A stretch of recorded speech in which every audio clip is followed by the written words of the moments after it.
पूर्णमदः पूर्णमिदं पूर्णात् पूर्णमुदच्यते पूर्णस्य पूर्णमादाय पूर्णमेवावशिष्यते।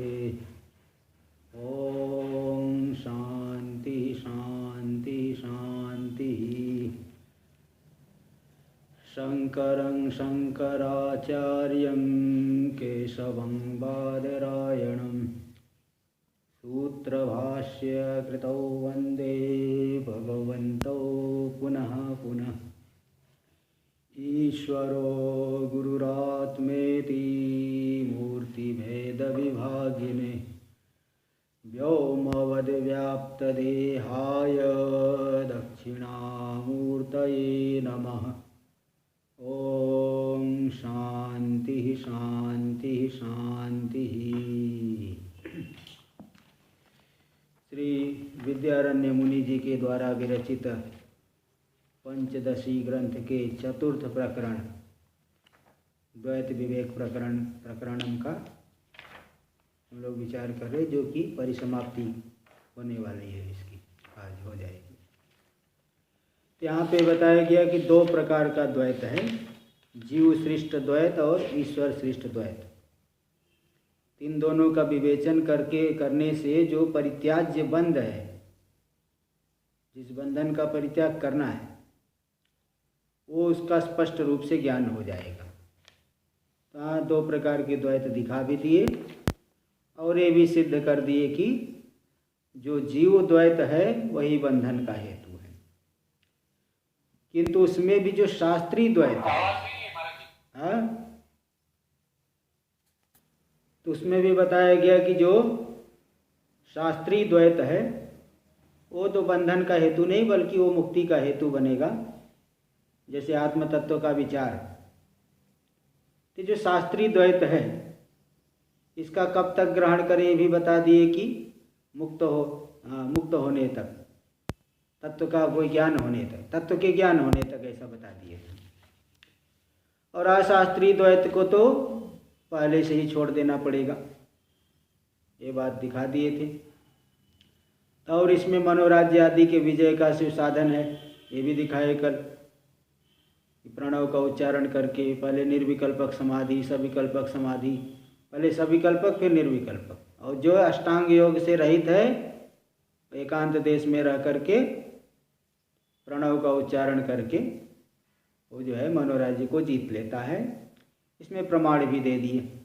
इसमें जो दो श्लोक दे रहे थे, वशिष्ठ श्लोक, वशिष्ठ ऋषि के द्वारा जो कहे गए हैं, योग वासिष्ठ में आया है।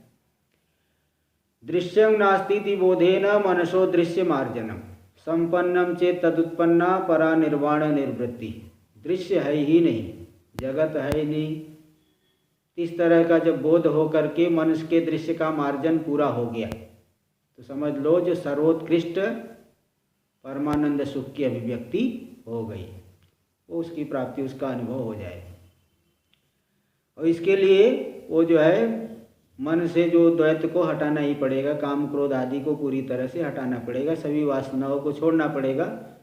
ये 65वां श्लोक भी उच्चारण कर दिया था। विचारितम अलम शास्त्रम चिरम उद्ग्राहितम मिथा संत्यक्त वासनाद मौनाद ऋते नास्ति उत्तमम पदम।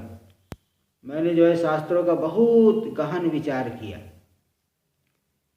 और चिरम उद्ग्राहितम मिथा, दीर्घ काल तक जो है शिष्यों को उसको बोध कराया, प्रश्नोत्तर के माध्यम से उसको बोध भी कराया। तो क्या निष्कर्ष निकला आपके मन में, क्या जो है क्या बोलना चाहते? बोले संत्यक्त वासनाद मौनाद ऋते नास्ति उत्तमम पदम। जिस मन में कोई भी वासना नहीं, वासनाओं से रहित मन की जो शांत दशा है, उससे बढ़ करके उत्तम पद नहीं है, परम उससे बढ़ करके पुरुषार्थ नहीं है। यही मैंने निश्चय किया है, ते निश्चय हो गया। देख लीजिए भाष्य टीका में दे रहे, किंच अद्वैत शास्त्रम अत्यर्थं विचारितम। अद्वैत शास्त्र को बहुत जो है अत्यधिक विचार किया, अत्यर्थम बहुत अधिक विचार किया। बहुत अधिक विचार करने का क्या मतलब है? उसके तात्पर्य का जो है विचार किए, तात्पर्य को ग्रहण किए। नहीं तो बहुत विचार करने के बाद भी कई लोग नास्तिक जैसे हो जाते हैं, बहुत शास्त्र पढ़ करके भी नास्तिकवाद का समर्थन करने लगे, अथवा विपरीत जो है ग्रहण कर लिए, तात्पर्य ग्रहण किए। इसलिए कोई जो है कोई जो है कहते हैं कि इस पूरे वेदों का तात्पर्य धर्म में है, गीता का तात्पर्य भी धर्म में ही है, ऐसा भी कहेंगे। कोई कहेंगे भगवान ईश्वर भक्ति में, और कोई ज्ञान में कहेंगे, कोई जो है कुछ अन्य प्रकार से भी तात्पर्य निकालेंगे। तो मतलब ये कि अलम बहुत अधिक विचार, अत्यधिक विचार करने का मतलब क्या है कि षड्विध लिंगों से विचार करना चाहिए। तात्पर्य उपक्रम में क्या कहे, उपसंहार, अभ्यास किसका हुआ है, अपूर्वता क्या है, अपूर्वता ये सब देखना पड़ेगा, युक्ति क्या है और फल क्या है। इस तरह से षड्विध लिंगों के द्वारा विचार करके तात्पर्य को मैंने ग्रहण किया। यही दे दिए टीका में, किंच अद्वैत शास्त्रम अत्यर्थम विचारितम, अद्वैत शास्त्र को मैंने बहुत अधिक विचार किया। और चिरम उद्ग्राहितम मिथ, इसका अर्थ कर रहे, तथा परस्परम गुरु शिष्यादि संवाद द्वारा, परस्पर जो गुरु शिष्यादि संवाद के माध्यम से चिरकालं प्रत्यायितम, दीर्घ काल तक मैंने शिष्यों को बोध भी कराया, उसका ग्रहण भी कराया। एवं कृत्वा किम निश्चितम, ऐसा करके क्या निश्चय हुआ आपका।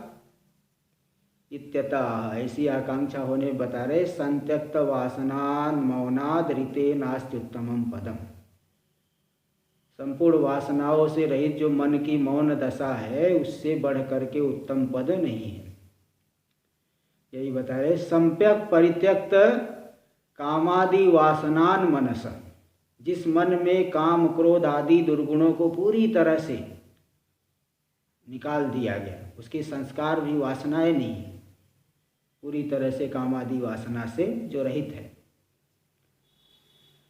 तो ऐसा जो मन की तूष्णीम भाव, शांत दशा, इससे उस शांत दशा से अधिक, तूष्णीम भावादरिते अधिक पुरुषार्थो नास्ति, इससे बढ़ करके कोई पुरुषार्थ नहीं है, इति निश्चितम।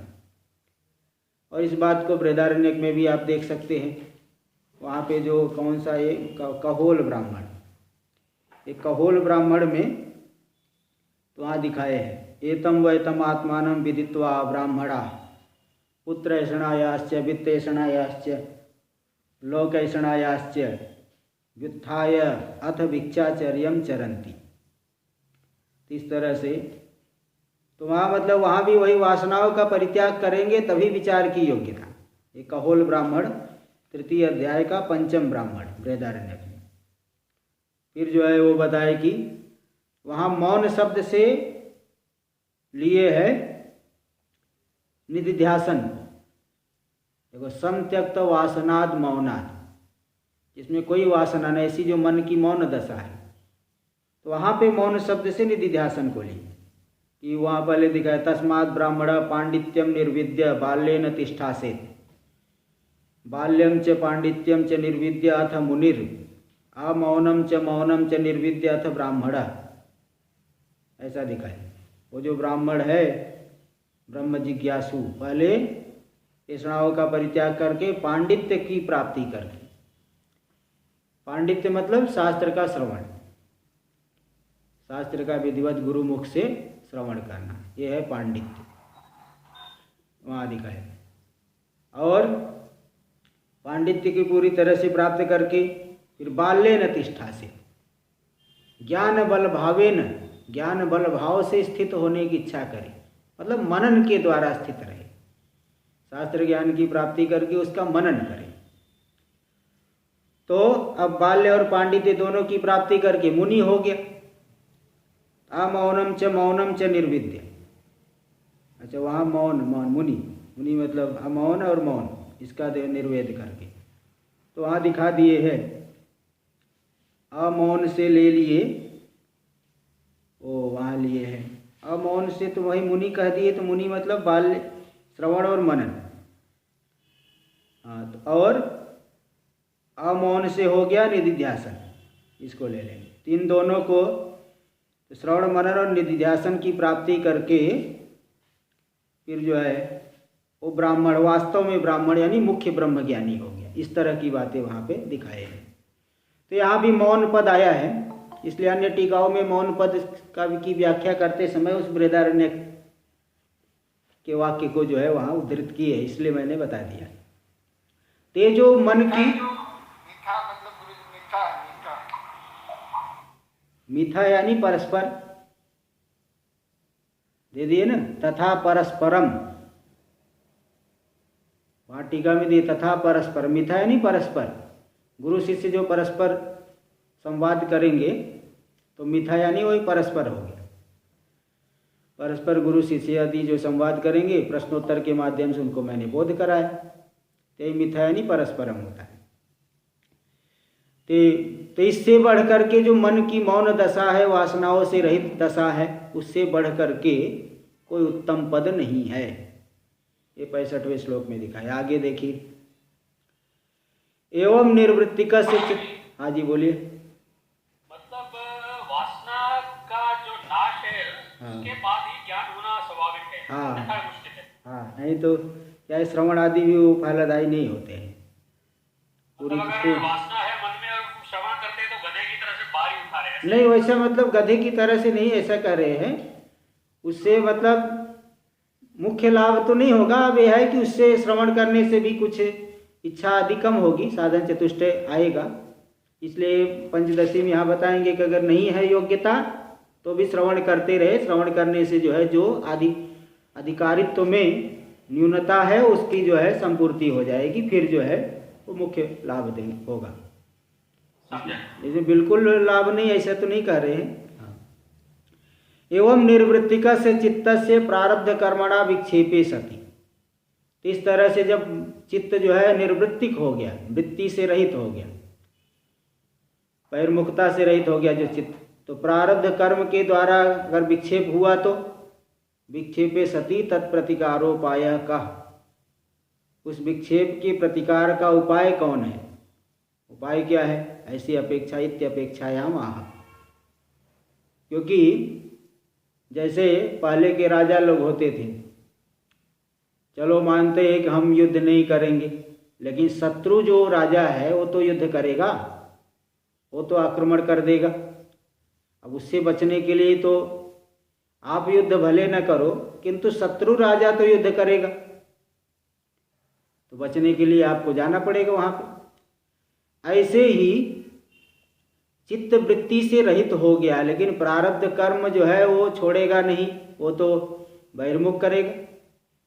बिना बहिर्मुख हुए प्रारब्ध कर्मों का फल का भोग होता ही नहीं, इसलिए चित्त जो है वहाँ से निकल के आएगा बाहर।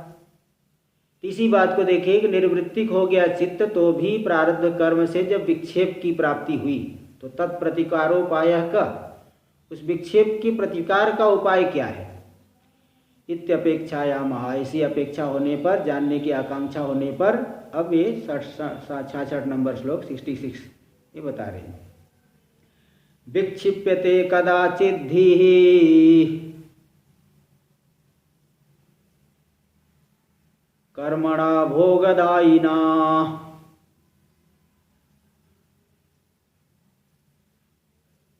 पुनः समाहिता सा स्यात्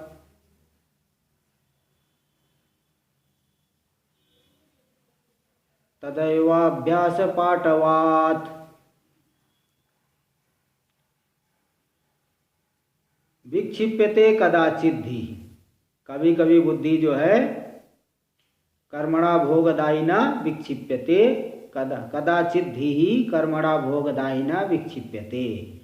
कभी कभी उस ज्ञानी की जो बुद्धि है, भोग देने वाले कर्म, कौन से कर्म? प्रारब्ध कर्म।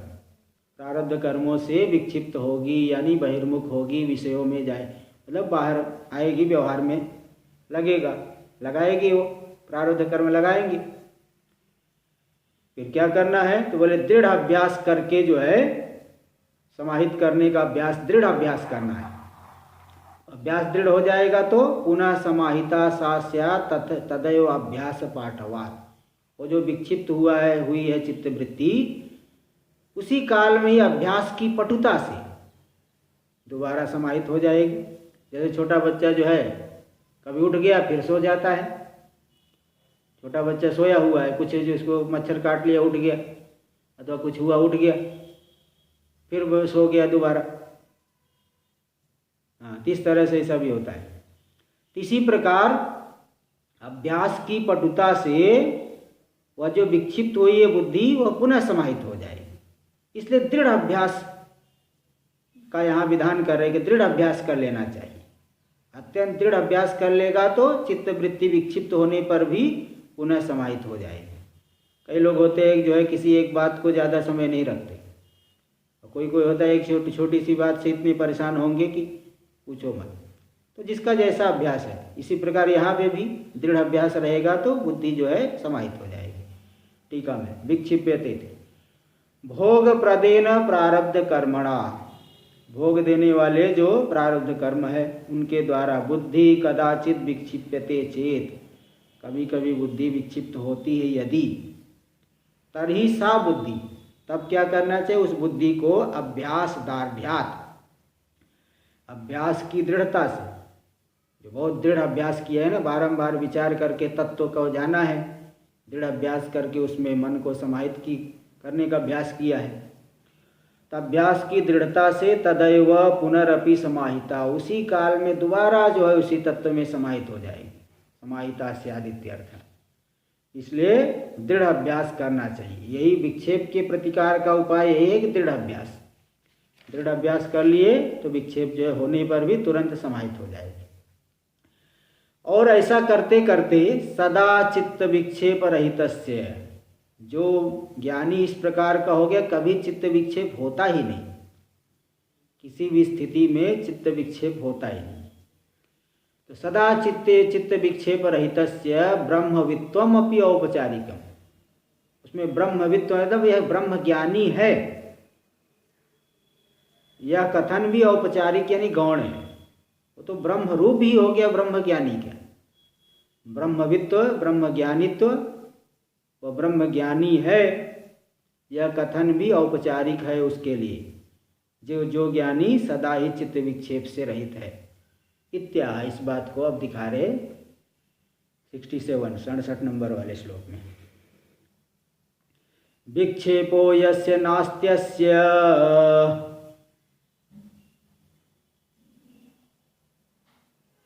ब्रह्मवित्वं न मन्यते, ब्रह्मैवायमिति प्राहुर्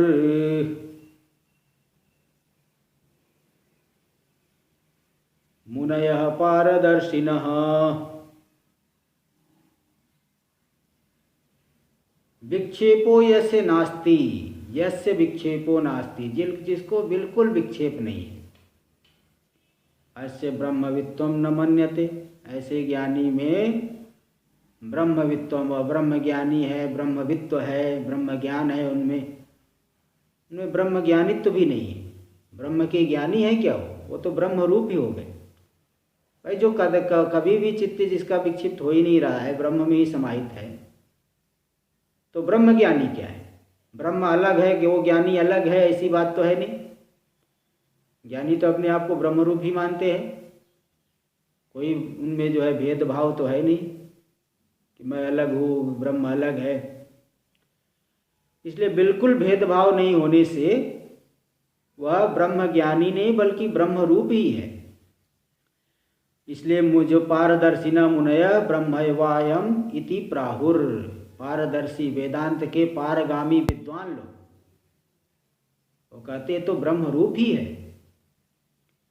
ब्रह्मवेद ब्रह्मैव भवति, ब्रह्म को जानने वाला ब्रह्म हो गया।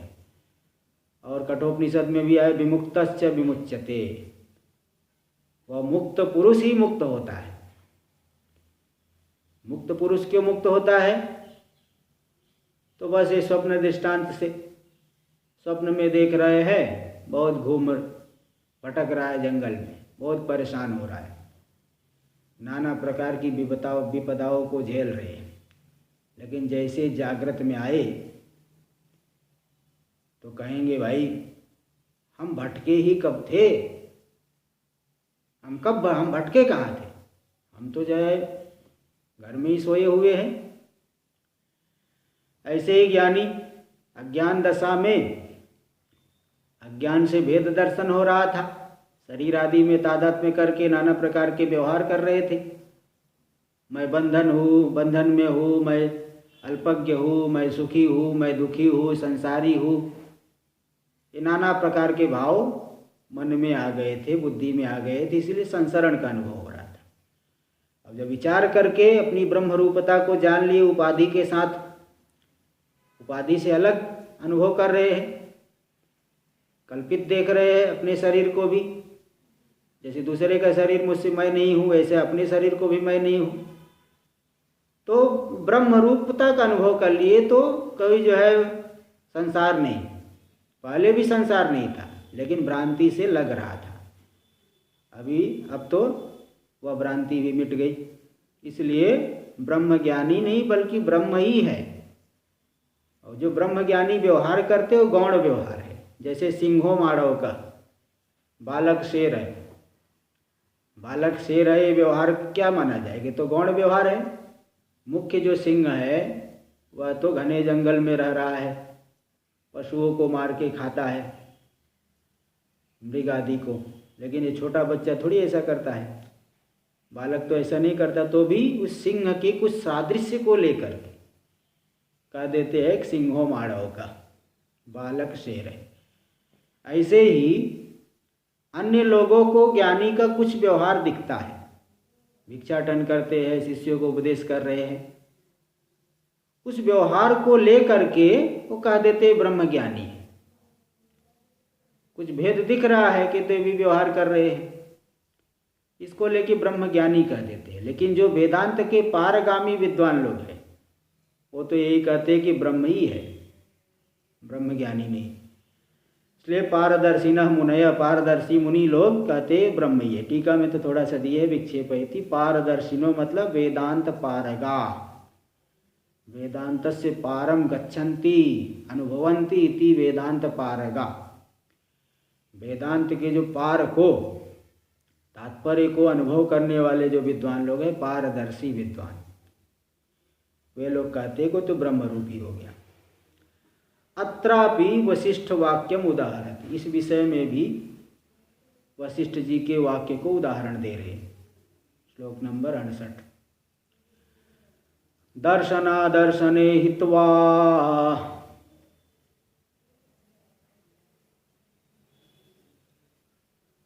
स्वयं केवल रूपतः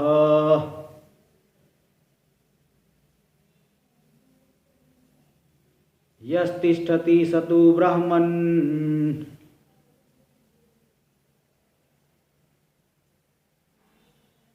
ब्रह्म न ब्रह्मवित् स्वयं।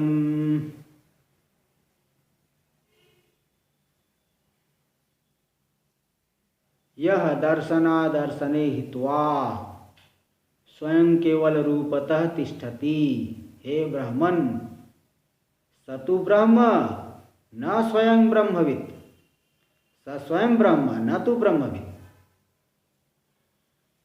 तो यहाँ पे देखिए बता रहे कि यह जो ज्ञानी पुरुष, जो मुक्त पुरुष, जीवन मुक्त पुरुष, दर्शना दर्शने हित्वा, ज्ञान और अज्ञान दोनों ही व्यवहार को छोड़ करके जो कह रहा है कि मैं ज्ञानी हूँ, वह तो महाअज्ञानी है। और जो कह रहा है मैं अज्ञानी हूँ,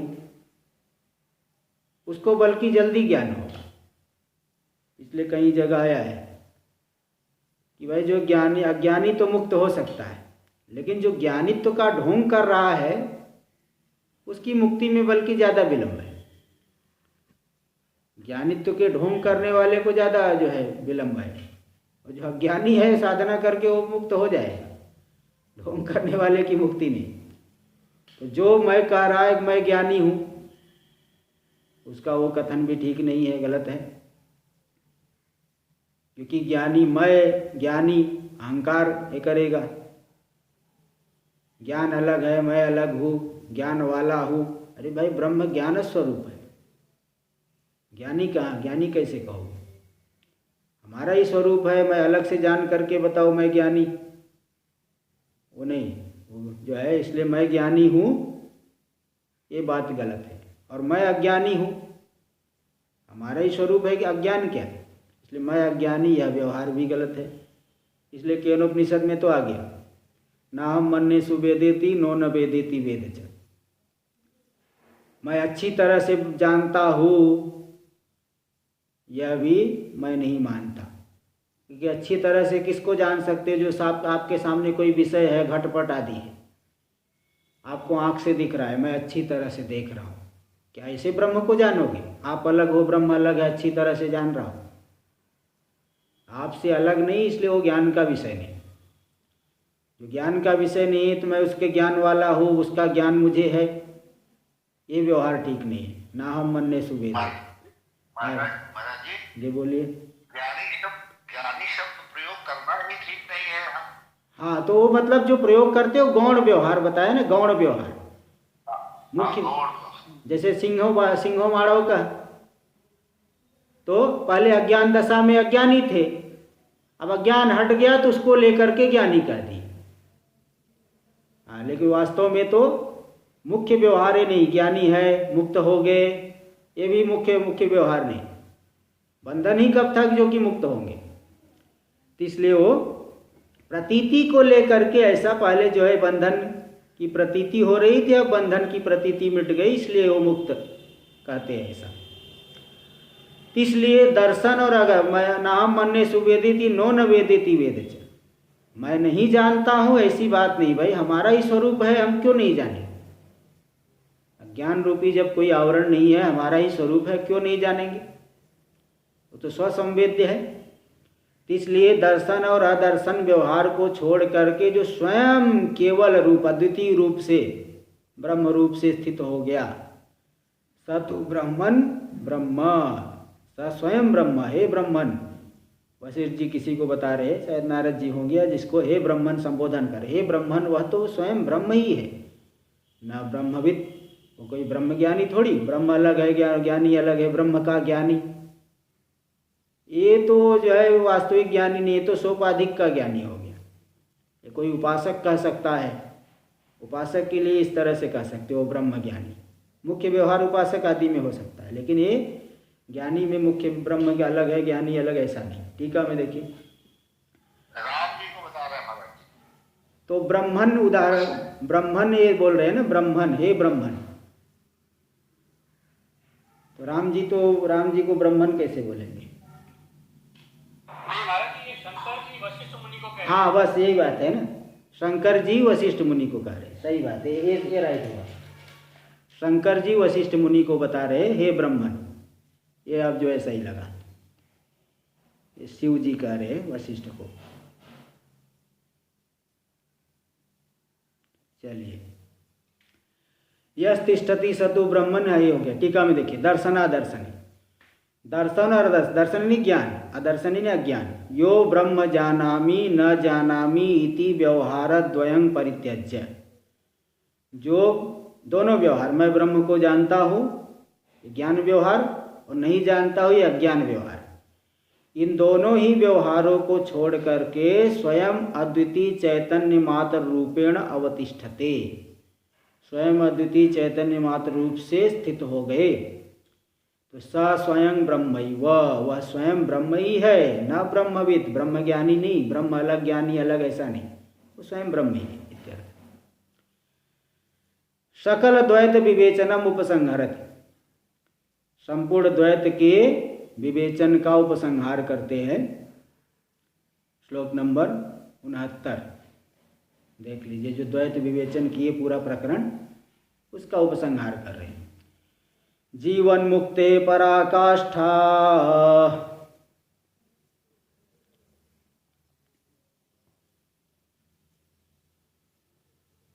जीव द्वैत विवर्जनात्,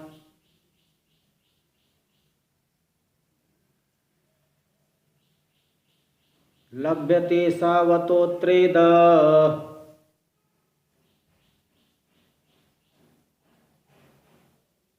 मीश द्वैताद् विवेचितम्।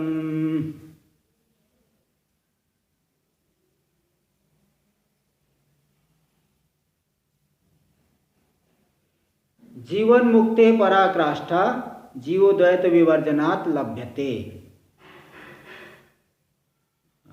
लभ्यते असौ जीवन मुक्ते असौ पराकाष्ठा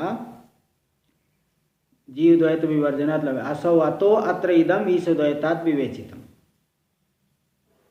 वही बता दी। अच्छा, पहले इस तरह से अन्वय करना। जीवन मुक्ते पराकाष्ठा जीवद्वैत विवर्जनात् लभ्यते, ये तो बराबर है। अतः अत्र इदम असौ ईशद्वैतात् विवेचितम। असौ मतलब जीवद्वैतम ईशद्वैतात् विवेचितम। तो इदम जीवन मुक्ते पराकाष्ठा, जीव के द्वैत का विवर्जन कर देने से, जीव के द्वैत का वर्जन कर देने से, उसको बाधित जान लेने से जीवन मुक्ति की जो पराकाष्ठा चरम सीमा, सबसे उत्तम सुख, उसका अनुभव होता है। भाई ज्ञान होने के बाद भी अगर प्रवृत्ति ज़्यादा है तो प्रवृत्ति ज़्यादा होने से जीवन मुक्ति सुख का अनुभव नहीं हो पाएगा। इसलिए प्रवृत्ति को सकल प्रवृत्ति को छोड़ना पड़ेगा। मन के जितनी भी आकार है सबको निषेध करना पड़ेगा। इसलिए जीवन मुक्ति की जो पराकाष्ठा जीव द्वैत जो मनोमय संसार है उसका विवर्जन कर देने से, उसका निषेध कर देने से, निवारण कर देने से, बाधित जो है जान लेने से, वहाँ से पूरी तरह से मन को हटा देने से उसका अनुभव होता है। लभ्यते यानी अनुभूयते। अतः इसीलिए यहाँ पे इस चतुर्थ प्रकरण में ईश द्वैताद विवेचितम, ईश द्वैत से विवेक करके जो जीव द्वैत को अलग करके दिखा दिया गया है, इसलिए उसको जो है, जो जीव का द्वैत है वही बंधन का हेतु है, मनोमय जगत, इसलिए उसको जो है मिथ्या रूप से जानना चाहिए। बारंबार विचार करके उसके मिथ्यात्व का निश्चय कर लेना चाहिए। टीका में देख ली, जीवन मुक्ति रहती असौ उक्त प्रकारा जीवन मुक्ते पराकाष्ठा। असौ को पहले ले ली, वो जो असौ पराकाष्ठा जीवन मुक्त की, जो जीवन मुक्ति की जो अंतिम सीमा है, चरम सीमा, सबसे उत्तम सुख, निरतिशय पर्यवसान भूमि, ऐसी पर्यवसान भूमि जिसमें कोई तारतम्य नहीं, उससे बढ़ करके कोई दशा हो नहीं सकती, ऐसी जो पराकाष्ठा अंतिम सीमा, ये कैसे प्राप्त होगी? जीव द्वैतस्य मनोमय प्रपंचस्य विवर्जनात्। जीव द्वैत जो मनोमय प्रपंच है उसका विवर्जन यानी परित्याग कर देने से, उसका जो है बाध कर देने से वो लभ्यते प्राप्यते।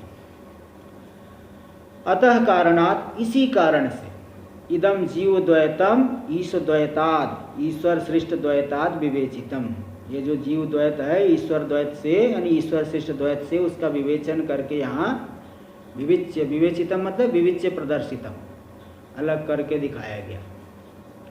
ये पूरा हुआ है। इति श्रीमद् परमहंस परिव्राजकाचार्य श्री भारती तीर्थ विद्यारण्य मुनिवर्य कृत पंचदश्याम द्वैत विवेक समाप्त। इति श्रीमद् परमहंस परिव्राजकाचार्य श्री भारती तीर्थ विद्यारण्य मुनिवर्य किंकरेण श्री रामकृष्णाख्य विदुषा विरचिता द्वैत विवेक पद योजना समाप्ता। अब यहाँ पे भी देखिए,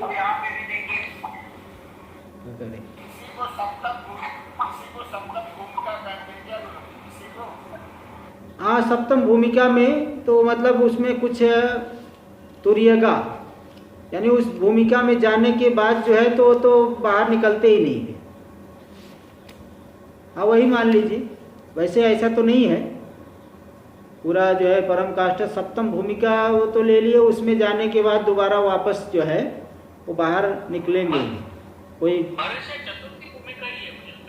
नहीं चतुर्थ तो नहीं है, चतुर्थ से वो षष्ठ भूमिका लीजिए, षष्ठ पंचम, षष्ठ पंचम में भी चतुर्थ पंचम में व्यवहार करते हैं। चतुर्थ तो ज्ञान की पहले ज्ञान हुआ चतुर्थ भूमिका, इसके बाद पंचम षष्ठ पंचम में भी व्यवहार करते, षष्ठ भूमिका से कोई व्यवहार नहीं होता। सप्तम भूमिका में चले गए तो दोबारा जो है फिर उस वहाँ से उस स्थिति से च्युत नहीं होंगे, 5-7 दिन में फिर शरीर पूरा हो जाता है। तो यहाँ पे देखिए आरंभ में बताया गया कि ये जो जीव सृष्ट है, ईश्वर के द्वारा और जीव के द्वारा सृष्ट द्वैत का भी विवेचन किया जाता है। तो विवेक करने पर जो परित्याज्य बंध स्पष्ट हो जाएगा। उपक्रम में देखिए परित्याज्य बंध को दिखाएगा। उपसंहार में भी दे दिए कि जीव द्वैत का विवर्जन करने से जीवन मुक्ति का अनुभव होता है। बीच में इसका जो है 40वें 41वें श्लोक में भी थोड़ा अभ्यास दिखाया गया कि जो है अनिवृत्ति पीस सृष्टि द्वैते तस्य मृषात्मताम, ईश्वर सृष्टि निवृत्ति नहीं होने पर भी जीव द्वैत में मिथ्यात्व को जान करके अद्वितीय ब्रह्म का अनुभव हो सकता है। इसलिए ईश्वर द्वैत बंध का हेतु नहीं है, जीव द्वैत ही बंध का हेतु है। बीच में अभ्यास भी दिखाया गया। थोड़ा अपूर्वता भी दे दिए 25वें श्लोक में कि वहाँ पे अपूर्वता दिखाए कि मैं व मांसमयी योचित काचिदन्या मनोमयी, मांसमयी स्त्री अलग है, मनोमयी स्त्री अलग है, इसलिए भेद व्यवहार होता है। इसलिए जीव का जो मनोमय संसार है वही बंधन का हेतु, ये दिखाए।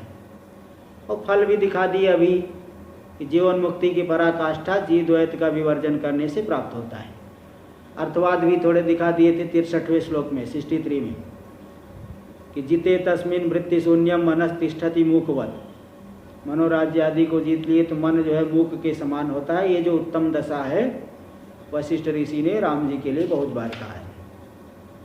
अर्थवादी को उपपत्ति यहाँ दे दिए, युक्ति भी दिए है। 41वें श्लोक में आया था कि प्रलय तन्निवृत्तौ तु गुरु शास्त्राद्य भावत, प्रलय काल में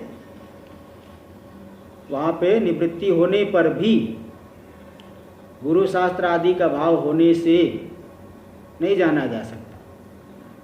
इसलिए द्वैत में मिथ्यात्व को जानेंगे तभी द्वैत अद्वैत ज्ञान हो। द्वैत, इसलिए अद्वैत में मिथ्यात्व ज्ञान ही अद्वैत ज्ञान का प्रयोजक है, ये बताए। इस तरह से यहाँ पे कुल मिलाकर के जीव द्वैत ही बंधन का हेतु है, ईश्वर रचित द्वैत बंधन का हेतु नहीं है। ये सब दिखा दिए और उसका फल आदि भी दिखा दिए। और पंचम जो देखो इसमें 15 प्रकरण में 5 तो विवेक प्रकरण है, 4 तो हो गया। पंचम महावाक्य विवेक प्रकरणम है, ये तो बहुत छोटा ही है, 8 श्लोक है इसमें। आगे दीप प्रकरण आएगा, फिर जो है आनंद प्रकरण आगे का विचार हम लोग कल करेंगे। ओम पूर्णमदः पूर्णमिदं पूर्णात् पूर्णमुदच्यते पूर्णस्य पूर्णमादाय पूर्णमेवावशिष्यते। ओम शांति शांति शांति। शंकरं शंकराचार्यं केशवं बादरायणं सूत्रभाष्य कृतौ वंदे भगवन्तौ पुनः पुनः। ईश्वरो गुरुरात्मेति मूर्तिभेदविभागिने व्योमवद्व्याप्तदेहाय दक्षिणामूर्तये नमः। ओम शांति शांति शांति।